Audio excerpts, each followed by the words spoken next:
Bonsoir, bonjour. Je vais essayer, comme convenu, de corriger l'examen de droit. D'accord. Il est demandé de répondre à un certain nombre de questions en rapport avec un certain nombre de situations. La première situation juridique, c'est la situation juridique numéro 1.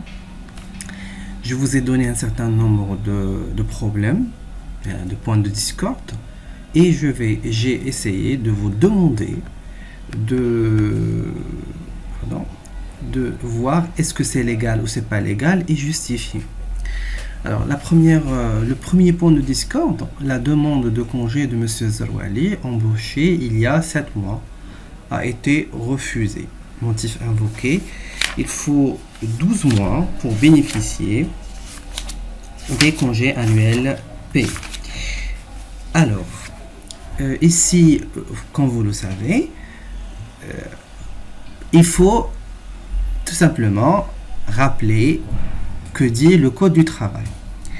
En principe, l'article 231 du Code du travail dit que tout salarié a droit, après 6 mois de service continu dans la même entreprise ou chez le même employeur, à un congé annuel payé dont la durée est fixée comme suit. 1 jour et demi de travail effectif par mois de service et 2 jours de travail effectif par mois de service pour les salariés âgés de moins de 18 ans. C'est ce que dit la loi en général. Donc, dans notre cas, il s'agit d'une illégalité par rapport au Code du travail, tout simplement parce que l'employeur n'a pas respecté les dispositions de l'article 231 du Code de travail. Deuxième point de discorde. Le licenciement de M. Adili, délégué du personnel, motif désobéissance aux consignes du travail. Alors, en principe, en cas de désobéissance aux consignes du travail, et en vertu de l'article 39 du Code du travail, la désobéissance aux consignes du travail est une faute grave. Toutefois, M. Adili est un délégué de personnel. Toute décision le concernant doit être soumise à l'autorisation de délégué du personnel. Donc, on est dans l'illégalité, tout simplement parce que M. Adili est un employé protégé. 3. La décision d'appliquer une majoration uniforme de 50% et j'en passe. En vertu de l'article 201 du Code de travail, donc il faut rappeler l'article. Alors, en vertu de l'article 201, les rémunérations du travail sont fixées en horaire normal sans majoration et majoré à 25 ou à 50%, tout dépend, est-ce que c'est sans nuit ou c'est le jour, et doublé, ils sont réalisés si les heures supplémentaires sont réalisées dans les jours fériés et les jours de repos. Le fait d'appliquer une majoration uniforme de 50% des heures supplémentaires est une violation du Code de travail et violation de l'article 201 du Code du travail. Donc on est dans l'illégalité. Le licenciement sans préavis de M. Hellel suite à son refus de joindre son nouveau poste à El Jadida. Dans son article 6 de son contrat, il stipule que M. Hellel s'engage d'accepter toute mutation éventuelle si le besoin de la société se manifeste. Donc M. Hellel, il a déjà signé son contrat qui contient l'article 6, c'est une clause de mobilité, et il doit bien sûr se soumettre à appliquer les obligations contractuelles résultant de l'article 6 de son contrat de travail, et le refus d'accepter les dispositions de l'article 6, il est considéré comme faute grave par la jurisprudence marocaine. Donc c'est une faute grave et la société elle est dans l'égalité, ça c'est légal. Et finalement 5, le refus par le comité d'entreprise d'intégrer M. Adili, délégué du personnel, suite à ses comportements inappropriés. Alors, on rappelle, le comité d'entreprise, il représente, en fait, c'est un comité de représentativité de personnel. Il est composé d'un délégué de personnel, de représentativité syndicale et de représentants de l'entreprise. Il discute tout ce qui est bilan social, tout ce qui est les actions en faveur des salariés en général. Alors, monsieur Adili, puisqu'il est délégué du personnel, a le droit de faire partie du comité de l'entreprise. Et décider de ne pas l'intégrer au niveau du comité de l'entreprise, c'est une violation de la loi, même si les comportements sont inappropriés. Et M. Adili peut attaquer cette décision auprès de l'inspecteur du travail, parce que toute décision concernant M. Adili doit être soumise à l'approbation et à l'autorisation de délégué de personnel. Pour la cinquième question, là, je l'ai considéré, pour certains c'est vrai, mais c'est ça normalement la réponse à cette question. Deuxième situation, c'est deux. Donc, Monsieur Sahli, il est embauché par la société avec un CDD. Ça va commencer le 8-7. Donc après combien de temps, le 15-10, la société informe M. Sahli de la rupture unilatérale. C'est-à-dire comme si l'entreprise il a mis fin d'une façon unilatérale du contrat avec M. Sahli. Alors que son contrat, il contient une période d'essai, conformément à l'article 5, de 1 mois et demi. Donc il est ouvrier en général. Donc 1 mois et demi de période d'essai. Alors, les dates d'effet de contrat, c'est le 8. Voilà, je vais essayer de mettre... Le commencement du contrat, c'est ça. Ça a commencé le 8-7. Et la rupture, c'est... Je vais le faire en rouge. Et la rupture, c'est le 15-10. Entre le 8-7 et le 15-10, on va compter combien? Est-ce qu'on est dans la période d'essai ou pas? De 8-7 jusqu'à 8-9. 8-8, c'est un mois. De 8-8 jusqu'à 8-9, c'est 2 mois. Et le 8-9 jusqu'à 8-10, c'est 3 mois. Donc, la période d'essai n'a pas été renouvelée pendant cette période. Et du coup, monsieur Sahli, il n'est pas en période d'essai. Il travaille, il est en exercice effectif de sa fonction. Donc j'ai essayé un petit peu d'expliquer la situation. Expliquer les mots en gras. Alors, contrat à durée indéterminée, c'est un contrat qui conclut entre employeur et employé et qui ne fixe pas de durée de contrat. Il n'y a pas de durée. C'est un contrat sans durée.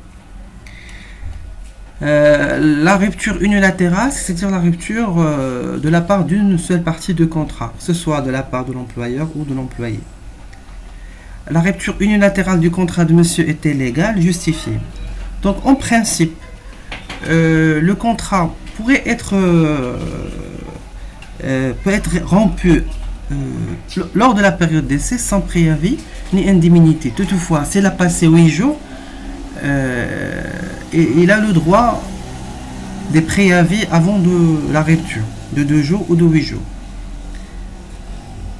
Mais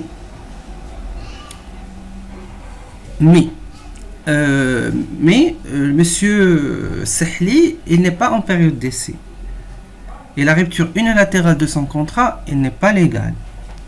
Il s'agit effectivement d'un licenciement abusif. L'action en justice intentée par M. Amal à l'encontre de la société a-t-elle des chances d'aboutir? Oui, il a de très fortes chances d'aboutir, tout simplement parce que le licenciement de monsieur Sahli, c'est un licenciement abusif, n'est pas fondé sur un motif sérieux, imputable à sa personne ou un motif imputable à un changement structurel ou technologique. Du coup, l'action intentée par M. Sahli, il a d'autres formes d'aboutir. Il pourrait justement avoir des dommages et des indemnités pour licenciement abusif. Un contrat à durée déterminée peut devenir à durée indéterminée. Oui, c'est vrai. Un contrat à durée déterminée peut devenir à durée indéterminée si, alors je vais expliquer, il n'a pas demandé d'expliquer, si il a été reconduite au-delà de la période du contrat, c'est-à-dire s'il n'a pas été renouvelé. Alors, si la relation contractuelle se poursuit au-delà du terme du contrat, ce dernier devient un CDI. Si on fixe par exemple une durée de 6 mois, si on n'a pas renouvelé le contrat il devient CDI par force de la loi. La durée de période d'essai est obligatoire dans un contrat de travail. Ben, c'est faux parce que la clause d'essai, c'est pas une clause obligatoire dans un contrat de travail. Le droit au congé annuel payé exige au moins 9 mois de service en vertu de l'article 231. Pardon. Alors, c'est il déjà les articles, mais bon, en fait 231. Alors, après 6 mois de service continu chez le même employeur ou dans la même entreprise, on a droit à un congé annuel payé. Le contrat à durée indéterminée peut cesser par la volonté de l'employeur. Vrai ou faux? Vrai, oui, et faux, par la volonté de l'employeur ou de l'employé. Donc, il faut cocher les deux. L'absence non justifiée du salarié pour plus de 4 jours pendant une période de 12 mois est considérée comme faute grave, oui, conformément à l'article 39 du Code du travail. La troisième situation, il y a les sanctions disciplinaires. Alors, c'est quoi les sanctions disciplinaires? Les sanctions disciplinaires, ce sont les sanctions infligées par l'employeur contre son employé. Par exemple, un employé qui s'absente beaucoup, on ne va pas le licencier d'un coup. Il fallait lui donner premièrement un avertissement, un deuxième avertissement, un blâme, deuxième blâme, puis mise à pied, puis changement de poste. Donc, ce sont les sanctions disciplinaires. Tout simplement parce que le fait de s'absenter, par exemple, 2 fois par semaine, 2 fois pendant l'année, avant de licencier quelqu'un qui a s'absenté 4 jours par an, il fallait quand même le sanctionner tout au long de l'année. Lui envoyer un avertissement écrit, un deuxième avertissement écrit, le blâmer, un arrêt de travail pour combien, 2 ou 3 jours. Ce sont des sanctions disciplinaires. Il faut respecter cette gradation et ne pas venir du jour au lendemain et les licencier. Mais on a dit, après avoir purgé la même année l'ensemble des sanctions disciplinaires, la société Yami décide de licencier M. Karim. Donc, la société Yami, il a respecté les dispositions du Code du travail. Parce que, avant de licencier M. Karim, il a purgé les sanctions disciplinaires. Donc, j'imagine que la société Yami, il a averti M. Karim pour une fois, pour deux fois. Puis il l'a blâmé, puis il a fait des mises à pied et en fin de compte, il l'a licencié. Le passage en grâce souligné, donc les sanctions. Licenciement oui, il est légal en vertu de la loi, puisque déjà à la société, il a purgé les sanctions disciplinaires à son égard. Relever les anomalies en touchant à la procédure de licenciement. La seule anomalie qui existe, qu'on l'a appelé au téléphone. Et en vertu de la loi, du Code du travail, le processus de licenciement doit respecter une procédure précise. Il faut l'envoyer une convocation écrite avec accusé de réception et non pas l'appeler au téléphone. Quels sont les droits de M. Karim? Les droits de M. Karim, et il n'a pas bien sûr le droit de préavis, ni d'indemnité, mais il a le droit de certificat de travail et de son solde pour tout compte. Le recours au CDD par la société est légal. Oui, il est légal parce que la société, déjà, il a spécifié le pourquoi, la raison derrière c'est son CDD. C'est un surcroît temporaire de production. Et en vertu de l'article 16 du Code du travail, l'entreprise pourrait recourir à ce genre de contrat pour ce motif. Donc, remplacement d'un salarié temporairement malade, temporairement absent, surcroît de production ou un travail à caractère temporaire. Dans quelles conditions un CDD peut être transformé en CDI? Un CDD peut être transformé en CDI en cas de la reconduction du contrat, c'est-à-dire en cas où la relation contractuelle se poursuit au-delà du contrat. Au cas où la relation contractuelle se poursuit au-delà du contrat. Peut-on considérer le licenciement de M.